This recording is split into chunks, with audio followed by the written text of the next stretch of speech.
todo mundo. Boa noite a Flávia, a Mari, a Juliana Correia, a todo mundo que está assistindo aqui.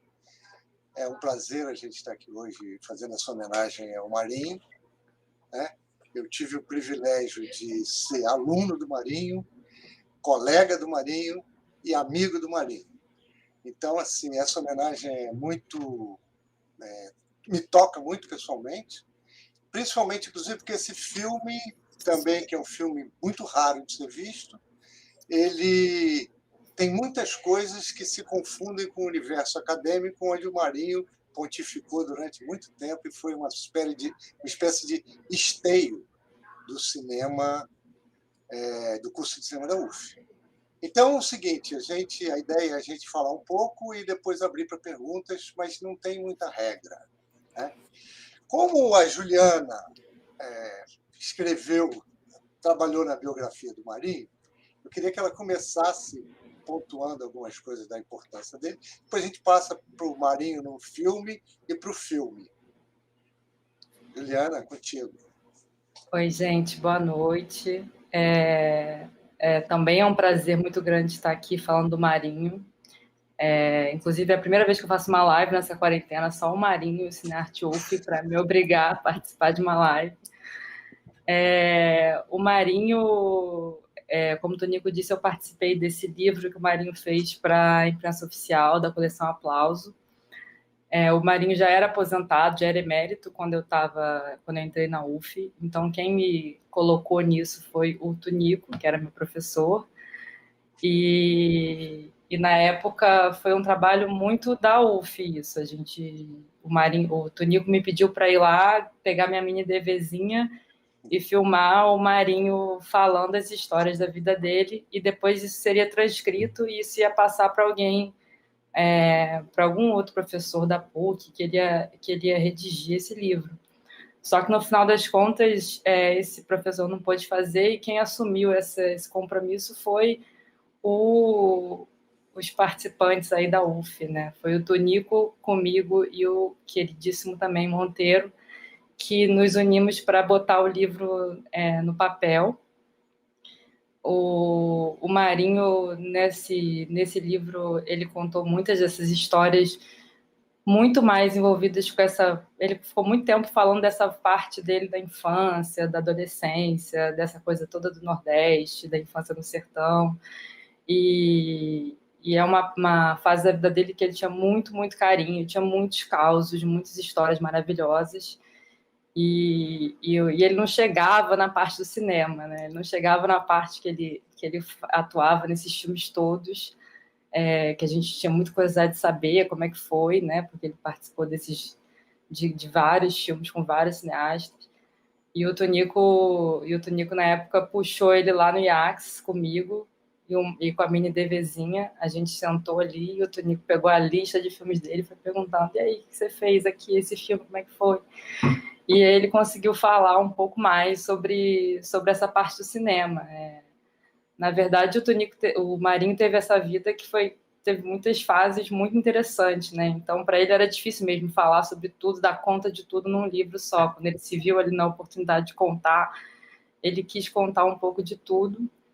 E eu acho que ele teve essa trajetória no cinema que é muito interessante, porque ele se meteu aqui no Rio nessa época de uma efervescência cultural muito forte, participou de muitos filmes, e ainda depois disso foi uma figura muito importante nessa construção aí da Faculdade de Cinema da UF, que também foi onde ele conheceu a esposa dele, a Daisy, muito querida, acho que ela está aí vendo, um beijo para ela.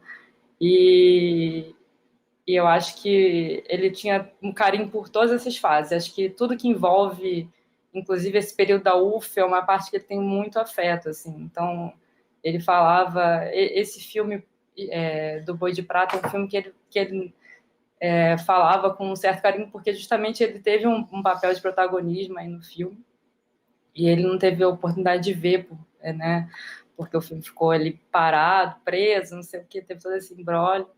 Mas eu lembro que no livro ele chegou a contar uns causos aí do filme, contar a coisa de queimar a casa, que ele falava que não podia queimar a casa, que o dono da fazenda falou que ia expulsar todo mundo de lá, e e ele contava essas histórias aí. E é isso, o Marinho era uma pessoa com muitas histórias, assim, e a gente tentou, né, porque a gente escreveu aí o livro dele, a gente tentou ouvir um pouco mais desses causos todos dele. E é uma pena que ele não tenha participado de uma sessão como essa, assim, desse filme. Mas eu acho que o Marinho foi uma pessoa que foi homenageada em vida, assim, não só com essa situação do livro, que teve lançamento, depois foi um barato para ele, como também numa homenagem que teve lá no Teatro Municipal para ele, né, para o curso da UF, na verdade, que ele representou ali no Prêmio Cinema Brasileiro. Então, acho que ele foi uma pessoa que teve essas homenagens em vida, e merecidas, porque ele foi uma pessoa muito importante, assim, para esses dois aspectos muito caros hoje no momento que a gente vive, né? Que são tanto o cinema brasileiro quanto a universidade pública. Então, acho que essas memórias que a gente tem que manter aí nesse momento que está tão difícil, tão duro, a gente tem que lutar por essas memórias mesmo do nosso cinema e disso que o Marinho representa um pouco, da universidade também. Tá mudo, Tonico. Solta a voz. Tá mudíssimo. Agora tá. Na verdade, o Marinho sempre, a Daisy sempre me acusou de uma coisa que eu tenho que reconhecer que o culpado fui eu que apresentei ela ao Marinho. E Daisy era minha colega de turma, e nós, nos primeiros anos de cinema, a gente entrou em 70, a 70 e 71 foram anos muito confusos no curso de cinema que estava se estabelecendo. A partir de 71 começou a se formar um grupo de cinema, e aí Marinho entrou. Marinho entrou em 71 na universidade. E Marinho foi o cara que deu a goma para o cinema. Primeiro, pela sua longa experiência cinematográfica e sua longa experiência como ator. E segundo, pelas suas relações com o meio, né? Do meio teatral e meio cinematográfico. Então, o Marinho conseguia fazer umas pontes que eram muito importantes para a gente. E eu sempre admirei o Marinho por uma coisa que é o seguinte: o Marinho acompanha uma certa fase do cinema brasileiro em vários modos de produção, em várias estéticas cinematográficas, e ele passa sempre com aquele personagem secundário, mas presente em todas, com a característica de ser um representante de uma cultura nordestina, que ele era, na verdade, em si ele também era um excelente contador de causos, um cara que conhecia bastante a história de Pernambuco e a história da atividade cultural desde que ele veio para o Rio, ou desde que começou lá, fazendo teatro. Então, assim, o Marinho tinha uma enorme bagagem cultural que passava isso para a gente, né? E era uma forma de estímulo para... Quer dizer, era o grande, foi durante muito tempo o grande personagem de cinema brasileiro dentro do curso de cinema, que era o cara que tinha essa relação com a academia e, ao mesmo tempo, tinha uma relação com o meio profissional, onde envolvia cinema e teatro, né? Então, assim, eu tenho nenhuma dúvida de dizer que o Marinho foi um dos consolidadores do curso de cinema da UF, pela sua presença e pela sua prática efetiva. Antes de passar a palavra, eu queria fazer só um registro aqui, que foi o professor Antônio Serra, que foi diretor, Marinho foi vice-diretor dele, que fez um levantamento de onde o Marinho trabalhou. Então, eu queria ler algumas coisas para vocês, só para a gente ter uma ideia de qual a importância e como é que ele está em vários lugares do cinema brasileiro, em vários momentos, além daquela famosa foto de Terra em Transe, em que ele está sendo tapado a boca. A gente sempre falava: Marinho, olha, o Albert já falou, tapa a sua boca, vamos tapar a sua boca. Bom, enfim, brincadeira. Marinho, como ator, fez as excelências dos Marinho, trabalhou em Dom Quixote, trabalhou com Nídia Lícia, num texto de Renata Polottini, trabalhou com Ademar Guerra, com Gianni Rato, trabalhou com Flávio Rangel, ou seja, entendeu? A nata da nata.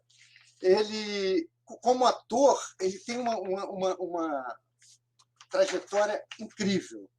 Foi O Homem em Sua Jaula e Paulo Gil, Terra em Transe, A Hora e a Vez de Augusto Matraga, Viagem ao Fim do Mundo, É o Justiceiro. Olha como é que ele vai em vários estilos, em vários diretores, todos com importância fundamental para a história do cinema brasileiro.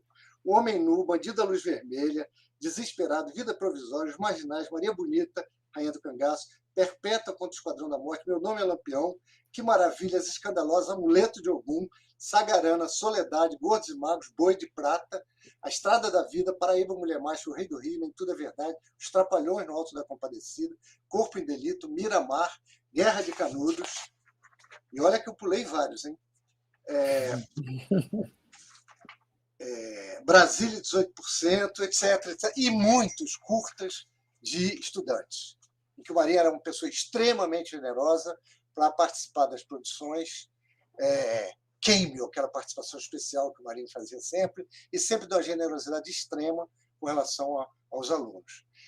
E com essa ativa presença na produção cinematográfica da escola. Então, assim, eu acho que... depois, Marinho tem um livro publicado, né, que é o livro da dissertação dele, que é exatamente... Ele era bacharel em teatro pela Universidade Federal de Pernambuco e mestre em artes, cinema e teatro pela Universidade de São Paulo. Entrou na UF em 71, foi até 2001, foi chefe de departamento de cinema, chefe de departamento de... vice-diretor do Instituto e coordenador do curso de cinema, tendo uma presença absolutamente marcante. Sem contar na televisão. Né? Sem contar a televisão, que o Marinho trabalhou no Rei do Gado, Rabo de Saia, Memorial de Maria Moura, onde precisava de um nordestino autêntico, estava o Marinho lá. Entendeu? Que, inclusive, trabalhava... O currículo, né? E fazendo... Como é que chama isso? Ensinando as pessoas a falarem com sotaque. Tem um nome específico que eu esqueci. Caso Verdade, Chico City, Vivo Gordo, Plantão de Polícia, Carga Pesada, Pecado Capital, Rock Santeiro. Enfim, é uma lista enorme e o Marinho merece, sem sombra de dúvida, todas as nossas homenagens. Né? Espero que a gente tenha outras oportunidades de fazer outras homenagens ao Marinho, para que não se perca a memória dele como ator, como profissional, dele como acadêmico e dele como amigo e um professor absolutamente formidável e trabalhador do curso de cinema que ele sempre foi. Bom, agora, eu não sei quem fala, Flávia ou Mari, vocês... Fale, Mari. Vocês se apresentam, por favor? Eu acho que é mais simples. Quem fala? Flávia? Fala, Mari. Fala aí. Fala, Mari. Okay. Então, falo, né? Estava aqui tão bom escutando vocês, aprendendo tanto. Olá, gente. Eu sou Marilande Brito, eu sou do IFRN. Também tenho esse sotaque nordestino do lado de cá. E no IFRN, sou professora de audiovisual e produção cultural. Meu campus são vários cursos na área de cultura. E a gente criou a Cinemateca Potiguar em 2014. O Estado não tinha uma cinemateca, então a gente criou a Cinemateca. Ela surgiu no dia 29 de outubro de 2014. E eu coordeno a Cinemateca. E também no audiovisual, já fui gestora, atuo também na política pública, sempre contribuindo em reuniões, ajudando a fomentar o setor. Eternamente aprendendo, e ano passado não, com pandemia a gente fica meio desorientado, né? 2 anos atrás, organizamos uma mostra da Jussara, da Jussara Queiroz, que também né, daí da UF, e daqui do Rio Grande do Norte. E é isso. A gente também fez um portal Cinepoti, mas eu vou falar desses projetos no decorrer da live, mas essa sou eu, Mari, e também atuo com acessibilidade, atuei no Ministério dos Direitos Humanos, na pauta da pessoa com deficiência também, então unindo cultura, acessibilidade cultural, e aí agora no IFRN de novo. E estou muito feliz em estar aqui, muito feliz mesmo, é um prazer imenso. A minha sobrinha estudava Relações Internacionais na UF, e quando eu fui rapidinho um dia visitá-la, passei na frente do cinema, eu parei, fiquei encantada, eu fiz fotos de vários ângulos, e não pude ficar lá, porque eu só passei realmente no almoço, na troca de voo. E falei, um dia eu vou voltar e vou nesse cinema, que ela morava perto, não rolou, que veio a pandemia, mas o cinema veio de uma certa forma mais óbvia, que quero voltar para aí. Muito obrigada por receber a gente também no cinema de vocês. Obrigado a você por se propor a vir conversar com a gente aqui. E agora, então, Flávia. Oi, gente, boa noite. Olha, eu sou potiguar adotada, né? Eu sou paulista, já morei em alguns lugares aí pelo Brasil e há 18 anos moro aqui no Rio Grande do Norte. Sou produtora de audiovisual, sou historiadora, e quando eu cheguei aqui, assim, eu eu conheci os norte rio-grandenses, os potiguares, antes de conhecer Natal, Rio Grande do Norte. Conheci umas pessoas trabalhando, a gente estava trabalhando no Piauí e tal, fazendo campanha política. E um dos nossos amigos lá, o Sebastião Vicente, Mário, falava do Seridó, falava do Seridó, falava do Seridó. Era uma paixão, era uma coisa assim. Aí, quando eu estava morando em Brasília, eu conheci um médico, amigo de amigo, que falava também do Seridó. Ele falava assim, que Natal fazia parte da Grande Caicó, entendeu? Então, assim, o Seridó sempre era aquela coisa superlativa, né? Aí, quando eu estava aqui e tal, para conhecer um pouco do que se faz de cinema aqui e tal, olha só, se o filme não era passado no Seridó. E era, passado no Seridó. Aí tá, fui conhecendo, e o filme era uma incógnita, né? Para você achar o filme, você comprava numa banca, não sei aonde, um negócio assim, parecia você estava comprando droga, né? Ou arma. E o filme era um horror, assim, não dava, a gente tinha uma enorme boa vontade para ver, mas, enfim, consegui chegar no filme e resolvi fazer a minha dissertação em cima do filme.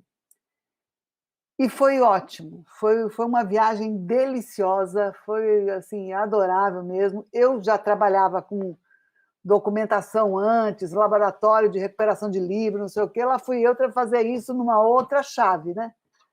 Porque durante a pesquisa eu soube de uma cópia que tinha e fomos atrás para ver se a gente conseguia fazer essa cópia que vocês viram agora, e foi assim, né? Os filhos autorizaram, um dos filhos pagou a digitalização, e essa maravilha que está aí para a gente poder ver, né? Graças a eles que toparam e pagaram também. Que a gente não ia conseguir, não. E, assim, para fazer a pesquisa, eu entrevistei Marinho. Já um senhor, né, assim, mais um lorde, uma fala mansa, uma boa vontade de ouvir, de falar. Foi muito legal, foi muito legal. Assim, eu até nem apertei muito, não, porque, assim, em respeito à idade, ao cansaço, fui conversando com ele, assim, e o que aconteceu foi que uma coisa curiosa com história oral é isso, né? Assim, você, de repente, tem algumas memórias que são fixas. Todo mundo tem a mesma memória sobre o filme, sobre o evento, enfim, né? Aí eu entendi que as pessoas gostavam de lembrar daquilo que elas estavam falando, né? Então tá, então fala aí o que você gosta, fala aí o que te apraz, que eu sou toda ouvida aqui. Eu falei com ele, falei com o Severino Dadá, e qual foi a outra? Sim, Mirabô, que é o músico, né, que fez a trilha e tal, que é uma trilha maravilhosa, só que Mirabô está super nativa e tal. Então, foi muito legal recompor esses caminhos aí, e pena não ter conhecido o diretor, né, que dizem que era uma grande figura. Bom, eu também, se eu começar a falar, eu não paro mais, vocês vão cortando aí, por favor. Olha só, a gente tem alguns comentários aqui que, por enquanto, não me parece que seja nenhuma pergunta, mas vamos lá. TT Matos fala uma coisa que chama a atenção, que o livro do Marinho, Dos Homens e das Pedras, é um livro fundamental para a compreensão do documentário brasileiro. Sim, é a dissertação de mestrado dele, transformada em livro. Augusto Gomes diz que Carlos Augusto é a tradução perfeita de Glauber Rocha. A gente pode falar um pouco mais disso. Sim. A Laíde Carneiro vai falar bastante bem do filme, diz que é muito interessante, cenário perfeito, atuação dos atores e atrizes muito boa, etc. Ângela Maria Cavalcante é uma colega minha e de Daisy, e aluna do Marinho, de priscas eras, que está aqui falando para a gente que está adorando essa homenagem ao Marinho, eu concordo plenamente. E Pedro Fiuza dizendo que tem orgulho de ter essa joia do cinema brasileiro, tendo sido originada no Rio Grande do Norte. Então, esses são os comentários que nós temos agora. E, bom, entrou Edgar Navarro. Edgar Navarro. Sempre quis ver o filme do Augusto. Tinha uma lacuna que hoje foi preenchida, achou o filme excelente. Bela homenagem ao Augusto e ao Marinho, muito oportuno, agradecido. Ótimo que você tenha visto. É um filme que, se a gente puder divulgar mais, a gente vai fazer, porque eu acho que ele merece, porque ele tem uma série de elementos muito interessantes para a gente refletir hoje, principalmente hoje. Hoje. Ele tem uma conversa com o Bacurau. Ele conversa com o Bacurau. Isso. Né? Desenvolva. Assim, porque uma das coisas que eu fui chegando no filme que assim, é o seguinte, né? Eu vi o filme, quando falaram aqui que ele é um Glauber Rocha, mas não é. Porque, assim, ele faz um filme clássico, ele faz um filme com protagonista, antagonista, as forças vão até que desenrola. Aristotélico, não tem nada de Glauber, né? E assim, eu até conversei com um teatrólogo daqui, o Racine, falei, Racine, por que ele é tão aristotélico, sendo de esquerda, sendo um cara que, né, que deveria ser mais brechtiano? Ele falou, ele queria ser didático, ele queria ensinar as pessoas a fazer revolução, entendeu? Então, assim, ele se parece com o Glauber na homenagem, né? Assim, o cara que entra se arrastando pela terra é o mesmo cara que lá no Sete Cabeças, né? Só que em vez de ser no sertão é numa mata tropical lá. Tem várias coisas que ele presta homenagem, sim, a Glauber, mas não é igual.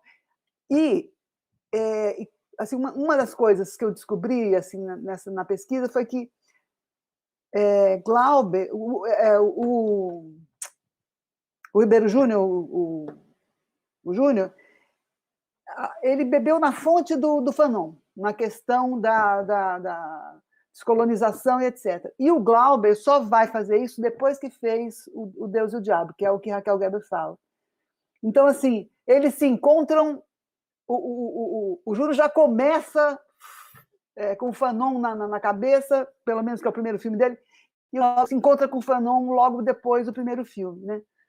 Então, assim, eles têm algumas coisas, eles se tocam, mas é diferente na medida em que um tem uma coisa muito espontânea, muito anárquica, e o Júnior não. O Júnior tinha uma coisa didática. Ele queria ensinar a fazer a revolução.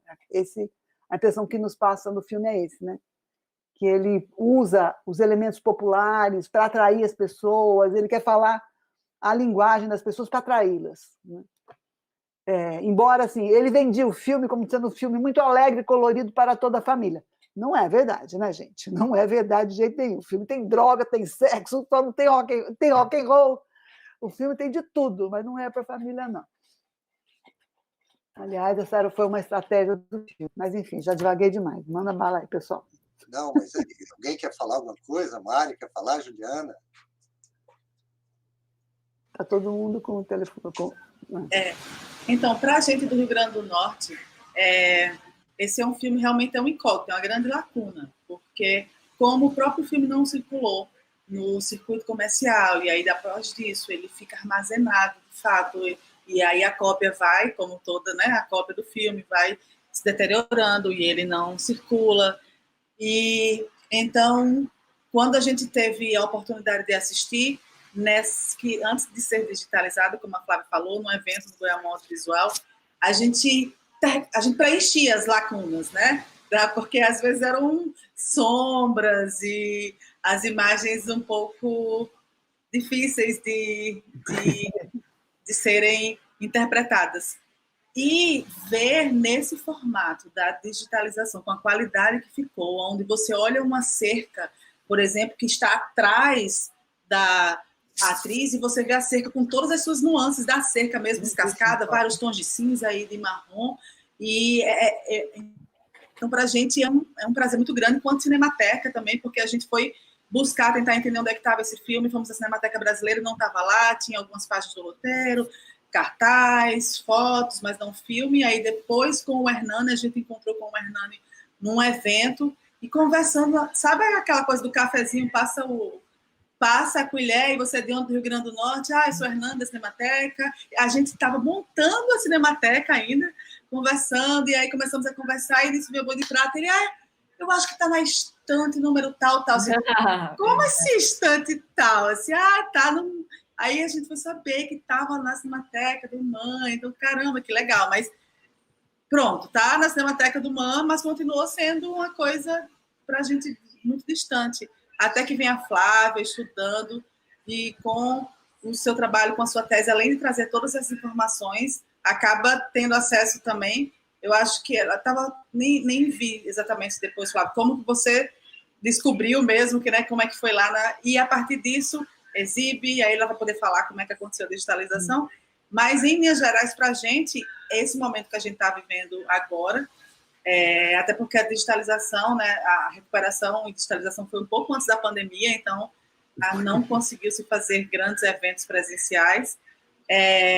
Tá vendo nessa qualidade. Nem grandes nem pequenos, nem grandes nem pequenos.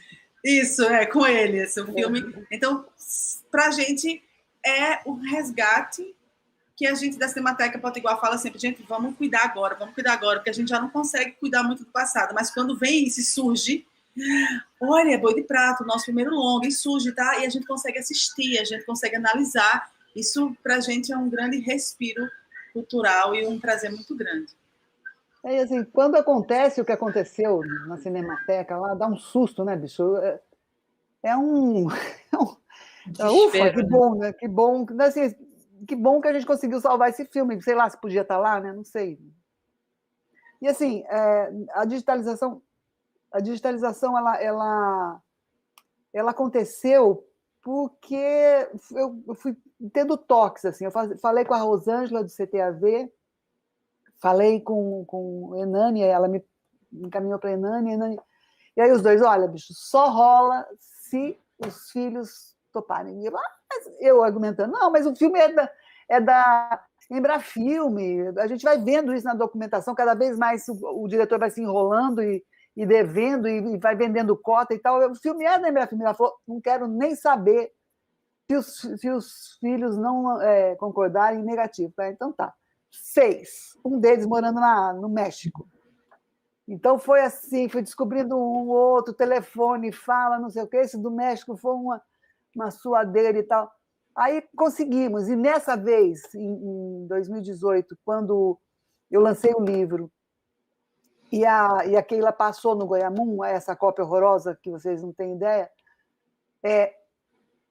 eu falando com ele, eu falei, olha, vou lançar o livro, com o filho, né, com o Stacy, vou lançar o livro e vão passar essa cópia que tem aqui. Ele falou, eu vou para aí. Ele veio, ele passou 24 horas no Brasil, chegou, assistiu a palestra que eu dei, assistiu o filme, e durante o filme, o Amaro, que é o maquiador, falou, olha, a Flávia está tentando, está com um projeto para digitalizar, está tentando, já tentou com alguns patrocinadores, até agora não conseguiu. Ele falou, chegou para ele e falou, quanto custa? Acho que foi 48 mil que a gente pagou. Ele falou, eu pago. A gente falando em real, ele falando em dólar, tá lindo, né? Aí ele pagou e foi. A gente demorou um ano para fazer isso, porque o pessoal lá da técnica ficou meio caningando a gente e tal. Mas, bom, conseguimos. Quando nós conseguimos, se isso foi em 18, foi em 19, no final de setembro, outubro de 19, foi que o filme chegou até a gente falei com a Mari, não sei o quê, vamos fazer um evento, vamos fazer... Ah, não, vamos esperar passar o verão, vamos esperar passar o carnaval. Não rolou. Mas, assim, em relação ao Marinho, o que eu acho legal, assim, nesse momento de homenagem a ele, é que o filme ele é baseado na questão de terra, né? Que é uma questão que não acaba nunca. Nós estamos sempre com essa questão no Brasil. O personagem do Marinho, Vaqueiro Antônio, ganhou um pedaço de terra do coronel. O filho do coronel volta dos estudos na Europa e quer toda a terra para poder fazer um projeto de mineração. E aquele pedacinho de terra, que é do vaqueiro, passa por ali um veio de minério, e ele quer aquele pedaço de terra e ele vai. E assim, tem uma fala do Marinho, que é a fala que apresenta o filme, que resume o filme, né? E que trata tanto dessa questão de terra e que trata também da coisa da colonização, né? O tratamento que o colono dá ao colonizado, né? Na tipificação aí do François Fanon. que é quando ele fala que ele está ali afiando a faca e falando com o cara. Esses caras lords da cidade pensam que é só assim, que é chegar e tomando o que é dos outros, não sei o quê. Sem sua terra, a pessoa vira bicho brabo, vira inteira cangaceira e tal. Essa fala resume o filme. E a impressão que dá é que ele coloca esse personagem, ele dá esse personagem a Marinho, não só pela questão física, né? Porque o Marinho no elenco ali, eu acho que ele é o cara mais parrudo, né? Em termos de interpretação e tudo, né? Então, assim, é um momento fundamental e é o desfecho, dali para frente é o desfecho do filme, né? Eu acho que houve... E eu percebi uma coisa assim, né? Ele quis trabalhar só com o nordestino. Onde ele pôde, ele colocou o nordestino. Tanto na técnica, quanto no elenco, em todo lugar. Eu acho que quem não é nordestina ali é a Luísa Maranhão, que é negra. Né? E é gaúcha. Mas assim, ela entra naquela alegoria de terceiro mundo ali como a negra, como um negro. Né? Que eu acho que tem uma outra coisa também. Né? Se em 74 teve aquela coisa de dirigismo cultural, o Plano Nacional de Cultura, que ficava levando para um país que era miscigenado, das 3 raças que viviam muito bem, que, né, ninguém brigava, estava tudo bacana, e o ministro empurrando para essa coisa, eu acho que houve uma estratégia do diretor de dar um quinal nesse negócio. Né? Ele botou tudo o que a lei pedia, só que ele não usou, nada disso foi usado da forma que era esperada. Né? Então, essas pessoas elas estão convivendo, mas elas não estão em paz. Entre elas há uma paz. Né? Elas se ajudam, elas são solidárias e tal, mas elas estão unidas para combater um inimigo comum, que é esse cara que que ele é ligado ao colonizador, que ele é o colono, né? Vamos dizer assim, que ele é o agente da colonização. Então, assim, esses representantes todos, né? O vaqueiro, que representa a cultura do sertão nordestino, o cara que... O sertão ele é feito à base do boi. Né? O sertão é aberto com as patas do boi. Então, o vaqueiro e toda a cultura, né, da pecuária ali é uma das bases do sertão. E ele entrega esse papel a Marinho, né? Porque sabia que ele segurava mesmo, que ele dava conta, e deu, né? E deu mesmo. Duas coisas que eu tinha notado. Primeiro, a equipe tem algumas curiosidades para a gente fazer uma relação. Né? Praticamente todos os atores são nordestinos, alguns potiguares, né? E só a Luísa Maranhão, que é gaúcha, surpreendentemente, porque ela não tem nenhum tipo de gaúcha, como a gente estereotipa, né? Uhum. Mas, ao mesmo tempo, a Luísa tem um repertório de cinema, de atuação, que é enorme. É uma presença absolutamente vinculada a questões históricas do cinema novo. Né? E eu acho que, quando se associa a Glauber, eu acho que é mais por alguns procedimentos técnicos do que, como você diz, de algumas coisas narrativas. A câmera na mão incessante, certo tipo de... pode até ser homenagens explícitas, que a gente teria que comparar para ver. Mas eu duvido um pouco isso por causa da coisa do modo de produção, do jeito de produção. Mas tem isso, a luz, o tipo de luz estourada, uma coisa belíssima dentro da choupana, da Maria dos Remédios, coisa linda que o Walter faz com aquela luz, aquela fumaça. Então tem essa coisa que ela é profundamente vinculada a uma noção de terra, não só pelo filme, pelo que o filme narra, mas pelo que as pessoas investem profissionalmente no filme. E aí tem uma coisa que eu fiquei pensando, por isso que eu quis rever o final, porque tem duas coisas interessantes. Tanto o colono quanto o colonizado morrem no filme. Quem sobrevive são as entidades simbólicas que estão ali o tempo inteiro e que vão permitir que essa luta continue. Por mais que morra o Eloy, por mais que morra o Antônio, ainda continua a ideia de uma revolução, de uma revolta em cima daquele meio. É muito interessante que os personagens principais morrem, mas seus desdobramentos, né? Tanto por a colonização não acaba quando Eloy morre. Ela continua. Eloy morre naquela circunstância, mas todos os elementos que estão lá, a cigana, né, o padre, todos esses elementos que estão em torno do Antônio, né, em torno do padre, desse universo, da Maria de Remédios, etc., ele continua. Eu acho isso absolutamente formidável. Né? Tem uma instância da narrativa que ela continua presente, e uma que se desfaz um pouco ali. Eu acho que isso me fez pensar muito. Eu tinha visto o filme na época, não sei em que circunstância, mas eu vi o filme na época. Mas eu não tinha me tocado tanto. Né? É claro, também. E outra coisa que eu acho que você falou que é importante também é esse modo de produção do filme que envolve esse convênio, essa perspectiva do Estado para lá.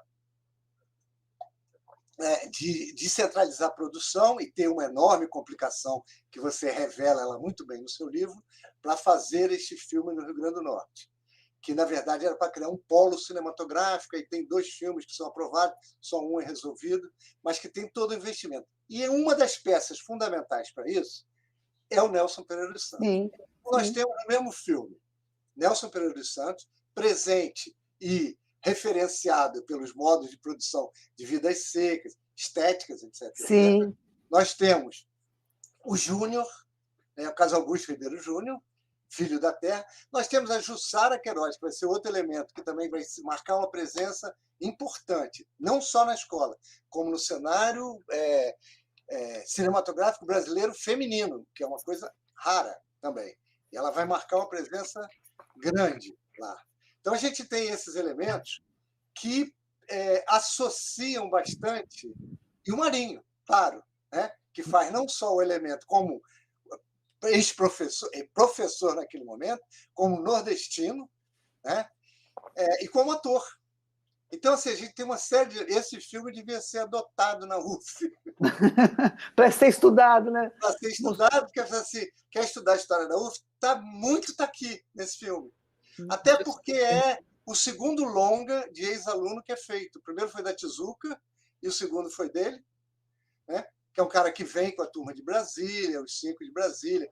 O Júnior sempre foi muito agitado, muito impositivo nas coisas que ele falava. Foi trabalhar logo. Acho que ele concluiu a universidade, se concluiu assim, porque ele chegou no Rio, saiu correndo atrás de produção, trabalhou em cima, trabalhou com o Nelson, trabalhou uma série de coisas. Então, assim, um cara que tinha mais do que os outros, provavelmente, um pé fora também para cavar o seu próprio caminho. Né? Então, acho que assim, tudo isso torna o filme bastante interessante, bastante importante, para além dos seus méritos próprios. Né? Que eu acho que o filme tem seus méritos. Ele é muito bonito, muito rico, tem uma montagem muito interessante. A música é surpreendente. A música é linda. Né? A música é linda. É linda. E a música, a trilha, tudo, os efeitos, tudo isso, muito bonito. Tudo muito bonito. E isso é fundamental, né? Para dar uma unidade. E assim, sabe o que é engraçado? Todo mundo que trabalhou ali fez, assim, todo mundo não, mas muita gente estava fazendo pela primeira vez. Sim. O Júnior era o primeiro filme dele, o Walter de Carvalho, o Paraibano, era o primeiro longa dele, o primeiro do Amaro, o Maquiador, primeira trilha de Mirabô também não tinha feito, nunca tinha feito. Ele inventou como fazer. Pioneiro mesmo, né? Ele ficava na moviola assistindo, marcando coisa, depois ele cronometrava, depois ele gravava, ia ver se deu certo. Ele inventou, as pessoas inventaram como fazer, mas que isso é uma coisa muito nossa de brasileiro. Né? Assim, a gente, o Geraldo Sarno falava isso, Universidade de Brasileiro é o olho. Né? Assim, você vai olhando como faz e acaba fazendo. Né? E muita gente ali fez pela primeira vez, estava ali pela primeira vez. Né?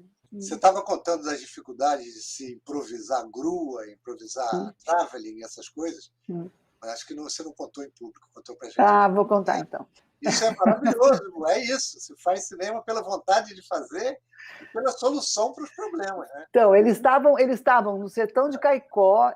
A Caicó é uma cidade que não é pequena, na época não era tão grande, mas era uma cidade, mas eles foram sertão adentro, né? Então eles filmaram e diz que uma seca horrorosa, um negócio barra pesada, uma produção muito da mais ou menos, que tinha hora que faltava água, inclusive no meio de uma seca, em pleno janeiro, fevereiro, lá em Caicó, você imagina que coisa legal. E, assim, tem algumas cenas que são impressionantes, né? Por exemplo, quem acabou de assistir agora ter visto, o rapaz vai pegar, o poeta vai pegar água na cacimba ali, enche os potes, bota no burro e vem andando. Quando ele vem andando, a câmera está nele, aí a câmera levanta, vai bem para cima, vira e dá de frente com a casa, que a Maria dos Remédios está na janelinha ali olhando. Gente, que grua é essa que não tem grua? Não tem, eu conversei com muita gente, eu sei que foi para lá, do Rio de Janeiro, foi para lá um gerador, mas grua não tinha. Né? Que grua é essa? A grua era o seguinte, era uma árvore que tinha na frente da casa, uma corda que foi jogada por cima de um galho, né? O cara da câmera estava com... Essa corda tinha uma madeira, o cara ficou em pé nessa madeira e os caras subiram a madeira. Essa foi a grua, entendeu? E a grua faz tudo direitinho, você jura que é uma grua? Não balança, né? Faz bonitinho, que é tudo que ela tem que fazer. A outra coisa que foi o Walter de Carvalho que contou numa outra vez que a gente passou o filme num festival também desses só via internet, que ele falava assim, eu tenho uma lembrança de ter feito uma cena com uma luz maravilhosa, que eu estava com... A gente pegou 4 caras, botou um praticável no ombro dos 4, e a câmera estava em cima e a gente fazia como se fosse um traveling circular. É aquela cena da Salomé em cima da pedra, fumando cachimbo ali já no final do filme, já desenrolando. Eu falei, olha, a cena é aquela. Eu falei, essa mesma. Essa foi o traveling circular, foi isso, né? No lombo da moçada lá, no pessoal que, sei lá, eu. E assim, quando a gente foi passar o filme lá em Caicó, foi o primeiro lugar que eu passei, que ainda era possível, né? Foi antes da pandemia, a gente fez uma sessão lá na universidade. E aí, eu estava lá arrumando as coisas, não sei o quê, o cara chegou para mim e falou, olha, vou te apresentar uma pessoa. Esse cara aqui, ele trabalhava no cinema, ele era porteiro do cinema, e ele foi motorista da produção. Olha.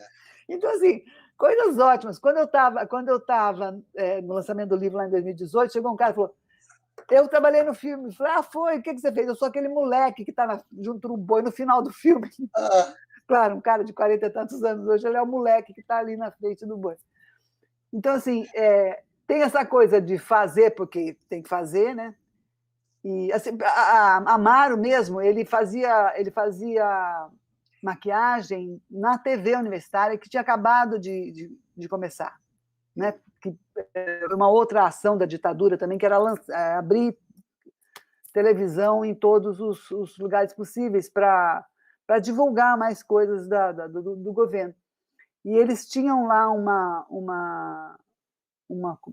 núcleozinho de produção, tinha ele, que era o maquiador, tinha o Lúcio, que é de Caicó também, que era cenógrafo, que foi também para essa... que é um dos cangaceiros, lá é o Lúcio, ele foi cenógrafo, foi cangaceiro. A figurinista também é atriz, é aquela que parece Maria Bethânia no começo, é a Núbia. Linda, ela está linda ali. Então, assim, todo mundo tinha, assim, o pessoal multiuso, né? E todo mundo fazendo pela primeira vez. Né? É maravilhoso isso, eu adoro. E diz que o que é legal também, a cidade, uma cidade pequena, você imagina chegar aquele bando de doido, né? Uns hippies com o cabelo desse tamanho, com as calças, boca sina desse tamanho, o pessoal usando uns negocinhos diferentes. Foi uma revolução também, foi uma revolução. Eu tenho uma amiga que morava lá na época, disse que era doida para encontrar com os caras, o pai não deixava, ela disse que foi uma revolução na cidade. É outra maravilha. Essa coisa da primeira vez, tudo esses dias, tem uma aluna do IF, do ensino médio, chamada Miranda, que está assistindo a gente, inclusive, e que estava numa produção, ela está gravando agora, e está gravando o primeiro longa, né? O IF, ela, pela Cinemateca, a gente tem os projetos de audiovisual, e ela está fazendo parte de uma equipe, e ela falando assim, gente, é meu primeiro longa. E estava assim, encantada. E, de repente, teve, junto com a equipe, foi gravar um curta, e dividiu o carro com alguém, e depois ela voltou. Não, você não tem noção do que eu dividi o carro. Primeiro, ele é um senhor do cabelo branco, grande, é o Amaro, que é o maquiador. E ela, eu dividi o carro com o maquiador de Boi de Prata. E foi logo no dia que eu falei que era a minha primeira vez. Aí o cara disse que era a primeira vez dele, Boi de Prata. E eu estava dividindo o carro com ele X anos depois. Certeza que o cinema entrou na minha vida e tudo certo. Já, tipo, cabalisticamente, né, tudo resolvido. Primeira vez, e Amaro. E o Amaro tem muitas histórias interessantes também. Ela já acabou dividindo o carro com ele. E, ao mesmo tempo, é muito legal você ver que esse conceito que a gente fala da Cinemateca, da preservação ativa, é você poder preservar enquanto as coisas ainda estão vivas. Então, ela vai ter memórias de uma pessoa que participou da época desse primeiro filme. E esse Uber nunca mais, né, vai ser o Uber. Eu só fiquei na dúvida do seguinte, porque ela foi comigo gravar umas imagens da Jussara Queiroz, uns 2 anos atrás. Eu acho assim, que o meu momento... Ok, eu não vou tirar o momento de encontrar a Jussara ao vivo, mas o top 2 de toda a minha carreira de cineasta, né, dos 18 anos, esse encontro com a Amaro e essa coisa viva. E aproveito assim, até para convidar no Cinepoti, que é a nossa plataforma de conteúdo digital, tem um filme Devorando o Boi de Prata, que é um curta-metragem feito por alunos do curso de cinema da Universidade de Potiguar, com o Amaro, o Mirabô, e tá a Núbia também. Eles vão na casa. Isso, eles revivem a cena do almoço, e no almoço eles almoçam, tomam cachaça, cerveja e comentam o filme. Então, Devorando o Boi de Prata é um curta-metragem que comenta o filme, inclusive explica lá como o boi é prata. Que esse maquiador é bom. É um fato. Mary, como é que é o nome mesmo, o site? Tá. É cinepoti.org, poti com Y. Cinepoti.org. Isso, ela é uma plataforma de conteúdo digital Potiguar, que a Cinemateca Potiguar, ela existe há 6 anos, e a gente sempre procura, a gente não tem como fazer preservação, a gente não tem como fazer preservação, não, a gente não tem como fazer recuperação, a gente não tem material para isso. Então, o que a gente procura fazer é circulação e formação de público. A gente tem uma sala dentro do IF Cidade Alta, mas participa de vários eventos fora, em parcerias com outros festivais. E com a pandemia, a gente, né, carente dessa circulação, resolvemos criar uma plataforma, todo mundo de cultura, ninguém da tecnologia, vamos estudar lá como fazer isso, e assim surgiu o Cinepoti, com identidade visual feita por alunas do ensino médio, do curso. E o Cinepoti, na verdade, o que a gente coloca é uma semente. A gente lançou a plataforma, mas cada filme que é colocado, cada profissional que se cadastra, a Flávia está lá cadastrada como pesquisadora, né? Você vai se autocadastra o seu filme, com a intenção de que, ao longo do tempo, a gente vá construindo a história do cinema do Rio Grande do Norte. Você pode cadastrar o filme ou as informações sobre ele. Por exemplo, um filme que ainda está circulando em festival, eu não quero liberar o filme agora, mas coloca as fotos do filme, que ele existe, porque é uma forma da gente começar essa preservação. E aí, o Devorando o Boi de Prata, esse curta está lá, a plataforma é gratuita, qualquer pessoa pode assistir, você só precisa se cadastrar caso queira fazer a sua playlist ou fazer comentários. E lá mostra um pouco desses bastidores, e é o que eu estava dizendo para as minhas alunas. Tem uma época que a gente tinha uma coisa chamada DVD, que vinha com os bastidores, né? Era tipo make-off, era o extra, né? Que agora você acaba tendo o filme e não tem os extras. Eu fiz mais ou menos um extra de DVD. Os links estão aí no chat, hein? O pessoal do chat está avisando.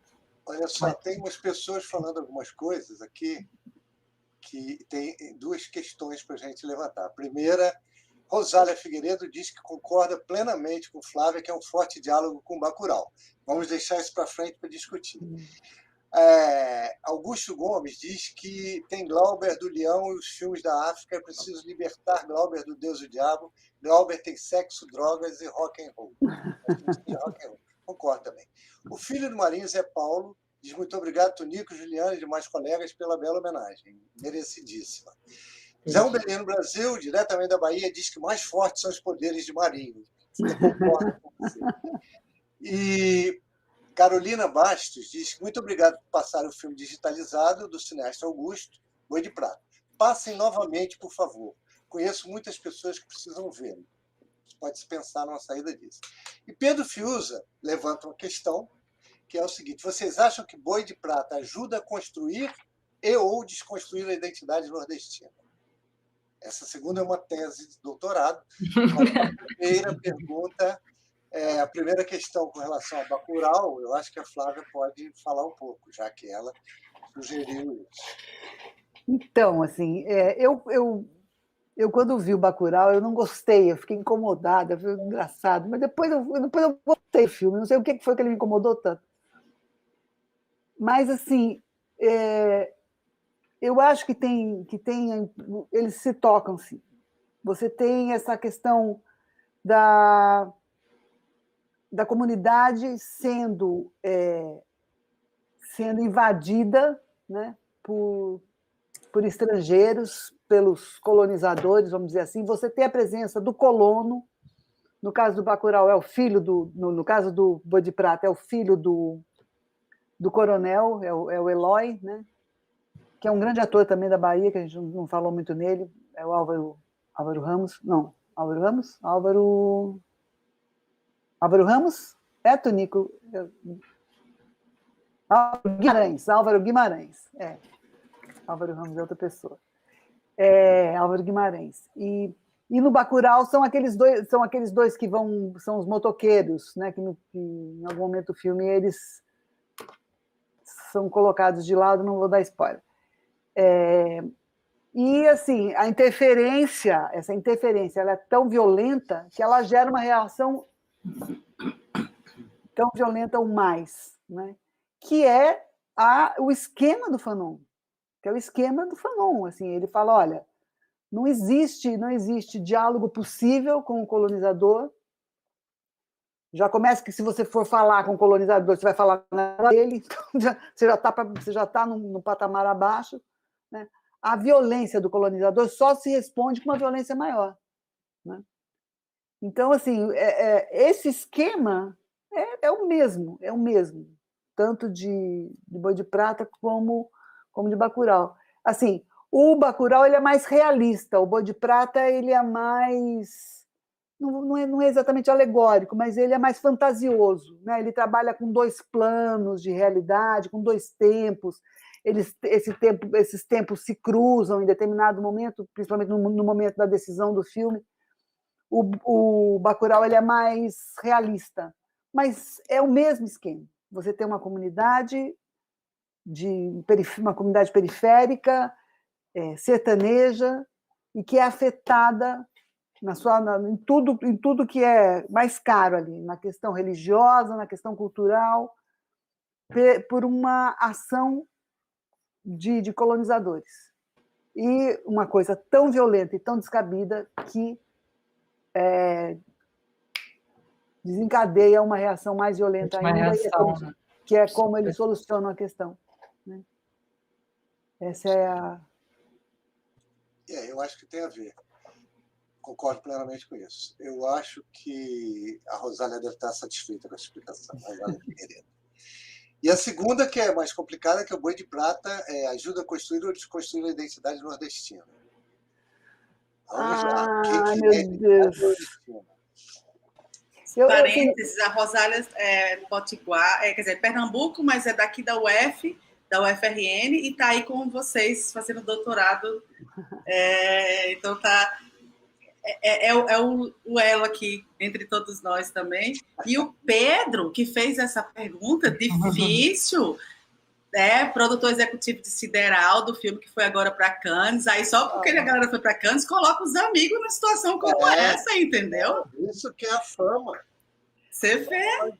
Pergunta básica, mas vamos lá. Amanhã sem um poro no rosto, mas com cada pergunta que eu vou contar. Eu acho que assim, a questão da identidade, né? Assim, eu, como fui aluna do Durval Muniz, e ele trabalha a questão da invenção do Nordeste, da invenção do nordestino, Essa questão de identidade é complicada, porque assim, muito do que é ser nordestino, com Durval, na visão do Durval, você vai vendo que é uma coisa construída, né? É uma coisa construída do sul para o Nordeste e que o Nordeste acata, entendeu? Então, assim, o que é realmente nordestino, né? E o que é aquilo petrificado como sendo nordestino, você não pode fugir daquilo, né?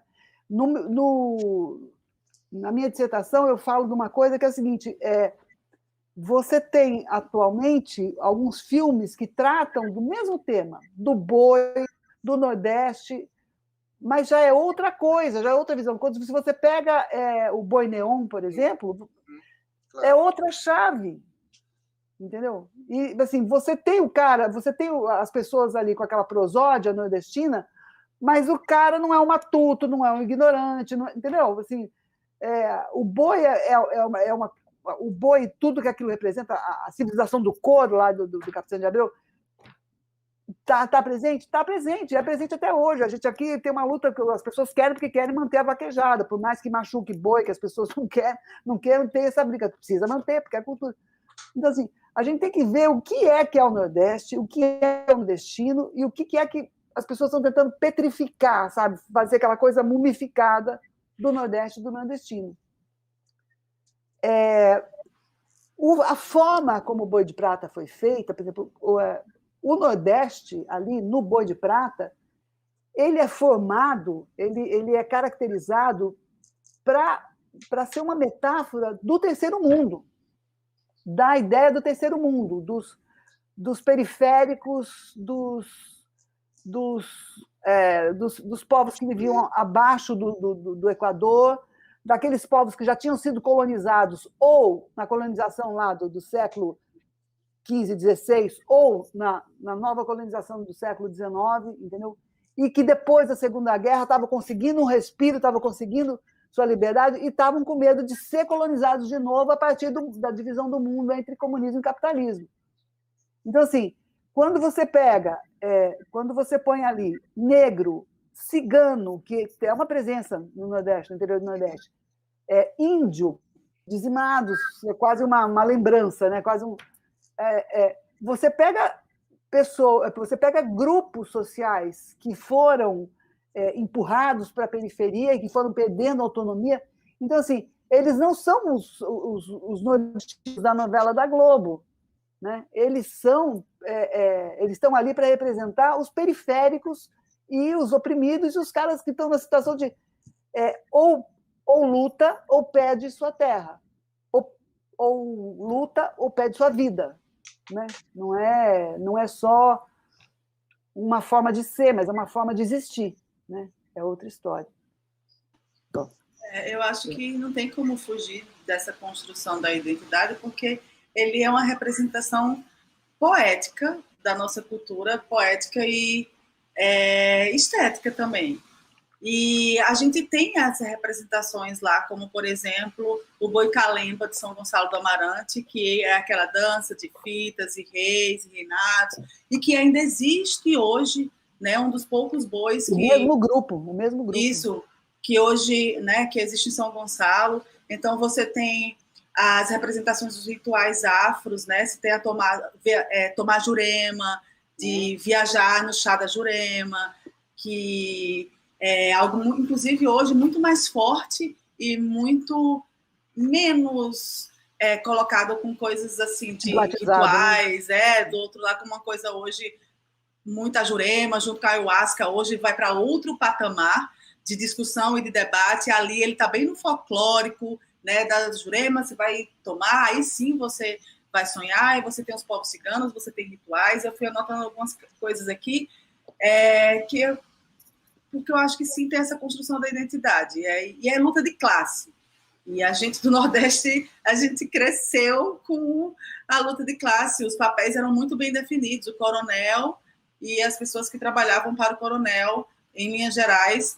A desconstrução vem porque a própria forma como a história é contada também, de ter o lado do nordestino de quem perde a terra, e não é um vitimismo, coitadismo, eles estão ali lutando, né, de igual para igual, tanto que o negócio acaba ruim para todo mundo, se a gente for ver dessa forma. Então, acho que desconstrói só porque, em linhas gerais, pelo menos a minha história do Nordeste construída ao longo dos meus 45 anos, os papéis eram bem definidos, o opressor e o oprimido.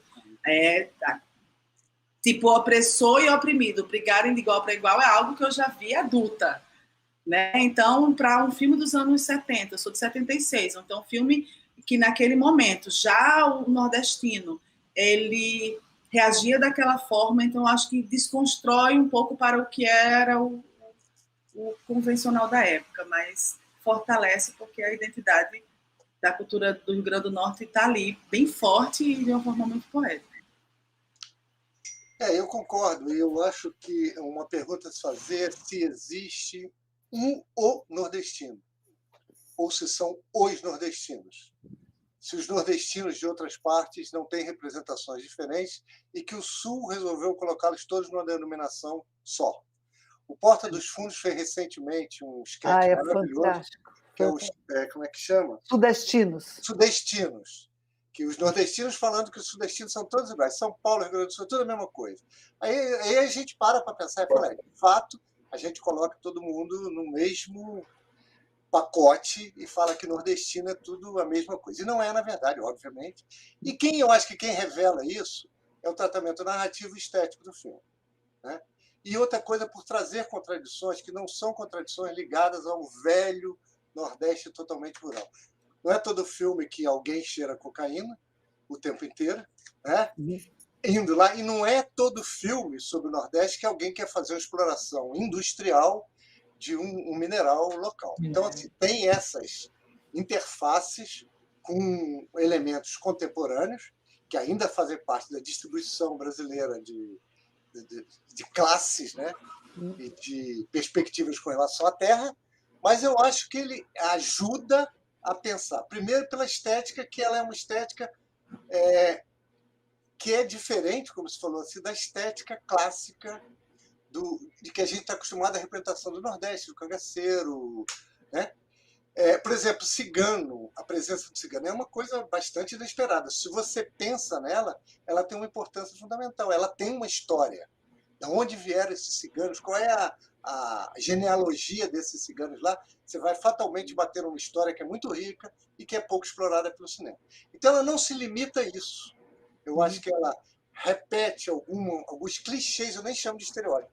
Eu inventei que estereótipo é quando você carrega negativamente, né, no peso. E clichê é quando repete uma coisa que todo mundo sabe. Baía de Guanabara é o Rio de Janeiro. Acabou, você não está falando nem mal nem bem, você está falando que é Baía de Guanabara. Né? O sertão é isso. Eu, por exemplo, me surpreendi muito quando eu descobri que tinha vários sertões diferentes. Eu tinha um sertão na cabeça. Né? E quando eu comecei a fazer umas viagens pelo Nordeste, eu comecei a descobrir que são sertões diferentes. Né? Então, eu acho que isso ajuda, por um lado. Quer dizer, ajuda, não é. Representa de uma maneira adequada uma situação. Vai contar com elementos que são comuns, que fazem parte do imaginário social, e, ao mesmo tempo, vai acrescentar um dado de contemporaneidade aí que é fundamental para tornar essa relação conflitiva, denunciante, etc, etc, etc. Agora, a Juliana está doida para falar ali, eu não estou deixando. Estou adorando a aula aqui, na verdade. Muito tempo não assisti uma aula de cinema. Saudades do Nico. É isso, assim, eu achei, na hora que eu não tinha visto esse filme ainda, na hora que eu vi, eu achei que tem realmente várias ligações com Bacurau, né? Isso tudo que a Flávia falou, a Mari falou um pouco também. E é um pouco triste que a gente não tenha visto esse filme na faculdade. Eu concordo aí com o Nico, que esse filme tem que ser resgatado e passado em aula na UF, em outras faculdades do Brasil, e ser disponibilizado para mais gente. Olha, eu queria colocar aqui para vocês uma coisa que é assim, quando a gente digitalizou no filme, eu consegui autorização para deixar uma cópia lá com a Mari, a Cinemateca, uma cópia ficou comigo e foi a cópia lá para o filho mexicano e para os filhos. Aí passou um tempo, não sei o quê, nada acontecia, veio essa coisa da pandemia. Aí eu falei, gente, vamos tentar colocar isso no YouTube, né? Eu acho que é. Aí eu falei com. Porque tudo que eu faço, eu tenho que falar com você. Não tem representante, alguém com a procuração que responde. Pois é, o cara lá do México é o cara que mais, sabe assim, os irmãos, toma conta desse negócio aí. Mas ele é o mais complicado na medida que ele é produtor da Netflix, é um cara que é difícil. Eu falo com ele através de uma funcionária dele. É uma moça ótima, mas ela é uma pessoa, tem uma pessoa interposta aí. Aí, vamos botar no YouTube? Eu falo, peraí que eu vou tentar botar na Netflix. Pergunta se botou. Não botou, e eu estou impedida de botar no YouTube, e eu não... Aí eu, bicho, deixa esse boi chegar pro Vamos público, vazar esse link. pelo amor de Deus, que esse boi está andando e não chega nunca. Depois de 40 anos, a gente consegue digitalizar, não consegue. É uma pena, porque a cópia está realmente muito bonita e o filme é sensacional mesmo. Eu só tinha ouvido falar desse filme, nunca tinha visto ele. Assim, tinha a efeméride dos 40 anos, ia ser uma coisa super bacana, né? Assim, para as pessoas daqui. Mas aí, ó, o boi de novo, parado. Eu tenho uma sugestão. Você escreve para ele, fala com a secretária, fala, foi um sucesso absoluto e todo mundo está querendo ver. Não é verdade. 50 milhões de views. Gente, eu já abri a discussão. As quantidades. Eu vou dar o endereço dele, vocês mandam carta lá para ele. Manda. A gente reforça, a UF reforça. Manda para a gente um negócio que a gente reforça. Eu acho, assim, tem que ser visto, gente. Foi feito com dinheiro público, sabe? Tem que ser visto. Né? A essa altura do campeonato, isso não tem mais outra coisa a não ser. E assim, não é nem por uma questão de grana, não. Ele falou: olha, se for para a Netflix, não tem grana envolvida. Eu falei, não. O negócio é fazer o filme circular, né? Eu não ganho nada com isso, imagina. Olha, a gente tem que colocar no Cinepoti a carta que a gente deu, a carta de anuência na recuperação. Lembra que a gente ia ajudar a divulgar? Então, se a Cinemateca criou o Cinepoti, claro. Vamos colocar lá. Mas eu até falei com a Flávia, da gente reforçar com ele, né? Fazer um documento também. Eu acho que vale todos esses reforços mesmo. Claro. Das instituições de ensino, né? Mostrando o quanto isso é importante, exatamente, a Cinemateca e eu adoraria, porque eu sinto que eu estou meio desgastada, sabe? Assim, já cheguei no limite assim, dessas coisas. Olha, várias pessoas concordaram, agradeceram. Rosane disse que está aqui impactada, que o filme vai circular muito, é um filme muito grande. A Lívia fala, mas tem um projeto da Cinemateca Potiguar, né? Seria incrível no mundo pós-pandemia o projeto andar com ele e depois ter essa disponibilização. Eu acho impecável. Sim. Se precisar, a gente está aqui. E tem aqui a Zenilda Marinho, Zenilda, irmã do Zé é José Marinho. Belíssima homenagem ao meu querido irmão, grata. Legal. Você por ter um irmão assim. Então, temos mais o que falar? Tonico, só uma outra coisa que você em algum momento tinha falado antes também da gente estar gravando, não sei se você falou gravando, vocês se encontraram em Natal e aí, né, teve todo esse encontro com o Augusto Ribeiro Júnior, eu queria que você falasse um pouco disso, mas por quê? Porque você acabou falando algo crucial. O Nelson estava aqui, existia a possibilidade de um outro filme, um polo de cinema. Esse nome polo de cinema, porque a gente está nessa discussão, a gente entrou fortemente nessa discussão, eu acho que nos anos 2000, e agora a gente está de novo conversando sobre isso no Rio Grande do Norte, e a gente nunca conseguiu, de fato, executar, na verdade, nenhuma política pública voltada ao cinema. Imagina o polo, a gente nunca nem conseguiu ter edital de mais de 50 mil reais por filme, então nem imagina um polo. Mas, realmente, de fato, o quanto é importante a realização e a política pública andar junto. Então, a partir do momento que o Augusto Ribeiro Júnior tem contatos, tem possibilidade de realizar um filme que traz para o Natal o debate da possibilidade de a construção de um polo de cinema, que se tivesse dado certo naquela época, imagina hoje a gente estaria em outro patamar cinematográfico do Rio Grande do Norte, mas o que a gente está ainda no anos 2000, a gente tentou viabilizar isso juntamente, né? Eu, Geraldo Cavalcante, algumas pessoas, a gente levou umas pessoas para Goianinha, tentou ver o espaço, o governo do estado, se conversou, não andou, agora a gente está de novo. E aí se passaram 40 anos, a gente está discutindo um polo de cinema, a gente não sai de um polo de cinema, mas você, do teu olhar, como é que foi esse encontro? Eu também queria ficar sabendo, e você acha que se o Cabo não tivesse morrido, a gente teria conseguido um polo de cinema, Tony? É possível, mas primeiro a gente tem que pensar que hoje a gente está órfão de qualquer relação com os órgãos públicos ligados ao cinema. Órfão. Sim. Totalmente. Isso vai ter que ser reconstruído, infelizmente. Né? Segundo, neste momento, tinha uma política pública para descentralizar a produção. Então, no Rio Grande do Norte era Minas. A Flávia fala muito bem disso no livro dela, ela tem mais detalhes do que eu. É porque eu estava por dentro dessa história lá. São Paulo teve polo, eu não me lembro mais quem, mas teve alguns polos, alguns deram certo. No Sul também. No Sul. A Embrafilme entrava com dinheiro e as secretarias estaduais entravam com outra. Era 2 para 1, né? 2 para 1. Cada um que a secretaria colocasse, a Embrafilme colocava 2. Isso é uma política absolutamente fascinante. Eu trabalhava na área de produção. Aliás, eu não trabalhava na Embrafilme ainda. Trabalhava em Brasília, no departamento de turismo. Então, por isso, eu fui fazer uma viagem ao Nordeste e, por acaso, trombei com Nelson Pereira dos Santos, e acho que era o Júnior, não me lembro direito.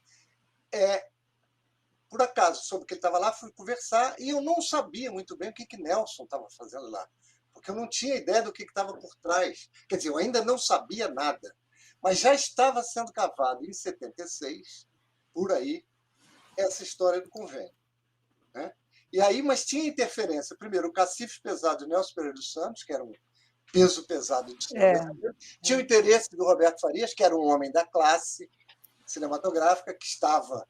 Foi colocado lá para isso, né? Portanto, conhecia e tinha interesse em abrir esse leque de produção.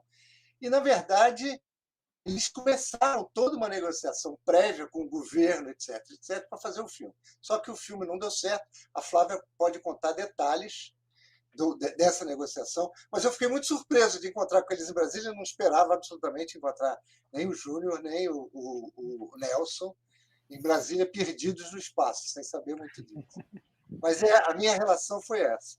E depois, quando eu fui para a Embrafilme, eu acompanhei os polos. Eu fui para a Embrafilme em 77. Aí eu acompanhei o desenvolvimento do ponto de vista da produção de alguns polos. E o Boi de Prata foi um deles que saiu nessa leva. Agora, a Flávia sabe os então, assim, para mim, assim, sempre, desde o começo da pesquisa, sempre foi um incógnito. Eu falei, quando um cara consegue emplacar um filme, o primeiro filme dele, um diretor super jovem, 27 anos. Mas aí, quando eu fui levantando aspectos da vida dele, sabendo da proximidade dele com o Nelson Pereira, e eu já tinha lido Tunico, aí eu falei, tá, entendi. Entendeu? Porque, cara, ele não tinha nem roteiro, não tem roteiro. Não tem roteiro na Cinemateca, em lugar nenhum, porque o roteiro foi feito aqui, um pouco antes de começar o filme. Porque você vê que ele dá uma entrevista numa determinada época, ele fala, olha, o filme é um poeta em crise, e ele vai lá para o castelo de Agadir, que é no castelo no Seridó também, mas não lá em Caicó. E aí, depois o filme é outra coisa, completamente diferente. E o Carlos Gurgel, que é um poeta nosso aqui, um cara da arte, um ator fantástico, ele disse que era muito amigo do Júnior, chegou uma hora que o Júnior falou, olha, bicho, arranja uma casa que eu preciso ficar quieto num canto para escrever o roteiro. O Gurgel liberou a casa da família, que era na Ridinha, que é uma praia aqui, e ele foi para lá e fez o roteiro lá. Quer dizer, ele conseguiu um financiamento da Embrafilme sem ter um roteiro. Foi só o peso de Nelson Pereira. Entendeu? Não tinha outra coisa. Isso eu descobri lendo você. Assim, eu juntei as coisas. E aí, assim, a história do filme é o seguinte: o Nelson Pereira vem com o... Como é o outro que você acabou? O Roberto Farias para cá. E eu tenho para mim que seria um ponto grande para esse projeto deles, da regionalização da produção, fazer um filme no Rio Grande do Norte. Rio Grande do Norte, estadinho pequenininho, no Nordeste, cheio de seca, cheio de coisa. Imagina se você conseguisse fazer um filme aqui, ia ser uma coisa super bacana para o projeto deles. E aí, o que eles fazem? Eles encontram aqui o teatrólogo Meira Pires, que era um cara conhecido, que era um cara... era um líder na classe, né, teatral e tal, um cara super conhecido mesmo. Ele já tinha sido presidente de um órgão nacional de teatro, que me falha a memória agora o nome do órgão. E aí o Nelson Pereira falou, tá legal, vamos filmar aquela sua peça conhecida, que era o Zé o quê, gente? Que eu esqueci o nome do homem agora.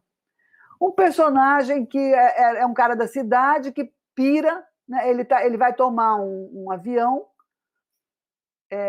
ele pira, não quer fazer essa viagem. Zé Farrapo. João Farrapo. Zé Farrapo. Ele pira, não quer mais tomar o avião, sai, vai para outro lugar, o avião cai e ele é dado como morto. Naquela época que não tinha internet, não tinha nada. Ele, oba, legal. Foi para o interior do Rio Grande do Norte e ficou escondido lá num lugar, sob uma outra identidade e tal, vivendo com uma família e tal, casa e tudo mais. E aí, anos depois, ele é descoberto pela ex-noiva, que não estava muito feliz com ele. E aí, assim, esse cara era um cara crítico, uma série de coisas, mas aí o que acontece? O cara, a família dele, a família da mulher, era uma família que ficava rezando para ter chuva, aquele estereótipo do nordestino, né? Que fica no lugar apesar da chuva, da falta da chuva, é um cara extremamente religioso, é um cara até místico pra caramba e tal. E o personagem, o Zé Farrapo, ele tem um surto também místico e vira aquilo que a família dele era. A família da mulher era, também fica... Quer dizer, é um personagem que era toda aquela coisa antiga do Nordeste, né? Um cara que não tem crítica, que não luta por nada, é o cara que vai... A epifania dele é ter um surto místico. Mas o cara era super conhecido, a peça era conhecida e era famoso e tal, vamos fazer o filme com ele. Ok, como o cara era conhecido, ele foi diretor do Teatro Alberto Maranhão por 40 anos, no período da ditadura e mais depois. Então, ele era um cara conhecido, ele era um cara cortejado pelas autoridades e tudo mais. É com esse cara que eu vou, porque nós vamos conseguir aqui. E fizeram o contrato, mas só quando eles assinam o contrato para fazer o Zé Farrapo, assinam 2, o do Júnior também. Né? O Júnior entra, assim, é fantástico, eu acho isso fantástico. Toda vez que eu falo com alunos, uma vez eu fui na Federal, eu falava, gente, vocês precisam olhar para isso, entendeu? Ver onde tem brecha e entrar, não é ficar esperando que tenha política, isso, aquilo. Vocês têm que se virar. Né? O nosso país, infelizmente, não é o país ideal. Né? Quando tem, você tem que achar. E esse cara achou. Né?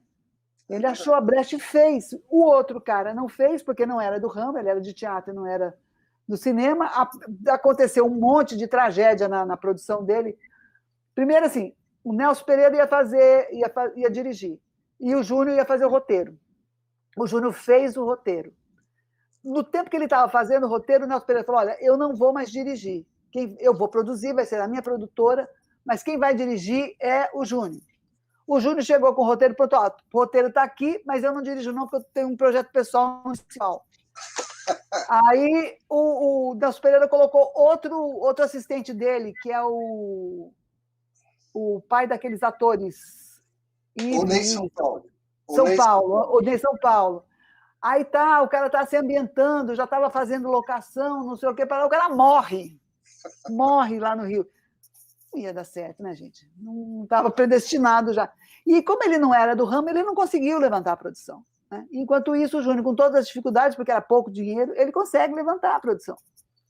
E ele vem para cá com malas e bagagens. O contrato é assinado em 76, e em 78, 25 de novembro de 78, ele chega aqui com uma turma toda, equipamento, e faz. Ele consegue, em 2 anos, levantar a produção. Né? E aí é assim que acontece. Né? Ele tinha... O que eu acho, assim, eu acho que o convívio do Júnior com esse pessoal da Embrafilme, com todos eles ali do momento, o Nelson, o Roberto, e tudo, ele aprendeu a fazer a política do cinema, que é uma coisa sem o que você não faz cinema. Pelo menos não esse cinemão. O cinema não cinemão nesse sentido pejorativo de cinema descartável, mas o cinema da Embrafilme, aquele cinema que tinha público, que tinha dinheiro público e tal. Ele aprendeu como fazer. Né? Uhum. E é uma coisa para quem está começando a fazer cinema, para aprender também. Cara, você tem que saber as pessoas, os lugares, os mecanismos, as leis. É, verdade. Júnior fazia isso muito bem. Não é? E logo chegou aqui, colou com o Nelson e foi trabalhar com ele. Foi, né? Eu não o conheci, mas eu tinha essa sensação, né? Assim, essa intuição. Olha, mais uma consideração do Edgar Navarro. Parabéns a vocês por criar essa oportunidade e suscitarem toda essa discussão sobre um filme que bem merece toda a atenção por tudo que encerra e representa do grande sertão nordestino. Obrigado. Valeu mesmo. Ainda mais vindo dele, que é um cara também que eu admiro muito. É um elogio absolutamente formidável. Alguém tem alguma questão mais? Aqui não aparecem mais perguntas para a gente. Alguém tem mais algum tema para desenvolver? A Cinemateca, a venda de livro. Eu quero o seu exemplar. Como é que eu acho? Então, Tonico, vamos conversar fora. Vamos conversar, tá bom. Tá bom. Então é o seguinte, vamos me encaminhar para encerrar. Eu quero dizer o seguinte, que fica no ar, além da homenagem ao Marinho, além de rever o filme, trazer o filme à baila, além de discutir sobre o Júnior, sobre o cinema do Rio Grande do Norte, os esforços que são feitos lá para manter continuidade disso, eu acho que é muito importante a gente ter esse espaço de divulgação, que eu acho que ele é fundamental para a gente aqui, e queria agradecer a todo mundo. Queria agradecer a todo mundo a presença, a disponibilidade, e tomara que o Boi de Prata volte entre em algum circuito para a gente poder ver, né? E tomara que a gente tenha sempre a lembrança de José Marinho como um grande batalhador de cinema, um professor emérito, maravilhoso, e que merece todas as nossas homenagens. Se vocês quiserem falar alguma coisa, está aberto para vocês. Eu queria só fazer uma lembrança aqui que eu acho que eu estou em falta, que é com o Hernani, que cedeu a cópia, que teve coragem de botar a cópia na mão de uma desconhecida para fazer. Eu queria agradecer. É um dos sustentáculos do cinema brasileiro, Hernani. Eu acho que ele merece esse agradecimento. Merece, Hernani, obrigado. Muito obrigada. Você sempre merece, Hernani. Obrigada por aquele cafezinho e aquela colherzinha trocada. E aí? Só fortalecendo mesmo o poder do filme e lembrar assim, que filme é uma arte coletiva e vai deixando frutos. Então, a Jussara Queiroz, por exemplo, que foi assistente de montagem de Boi de Prata, depois ela mesma constrói sua própria carreira, né? Então, é uma das mulheres que merecem destaques no cinema brasileiro.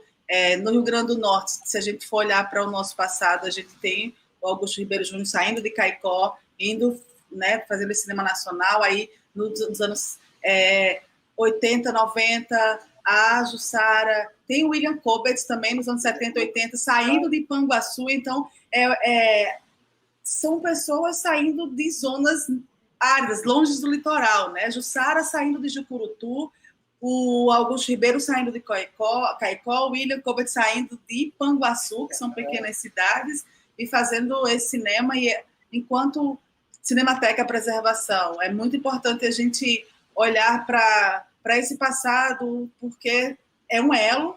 Então, a Jussara é a inspiração para os meus alunos de hoje, porque conheceram, porque viram no evento, porque viram os filmes dele. Então, como professora, eu fico muito feliz de estar aqui participando de homenagem a um professor, porque para vocês existe afeto, né? Existe um professor, é um amigo, é um querido. Então, é muito bom a gente ver essas trocas, porque, no fundo, as professores acaba sendo só uma camada dessa cebola, tanta de Marinho que vocês trouxeram tantos. E aí a gente tem aqui irmã, né? Família, é filho, é amigo, é aluno, é colega. Então, é tanta coisa junto. E é o cinema.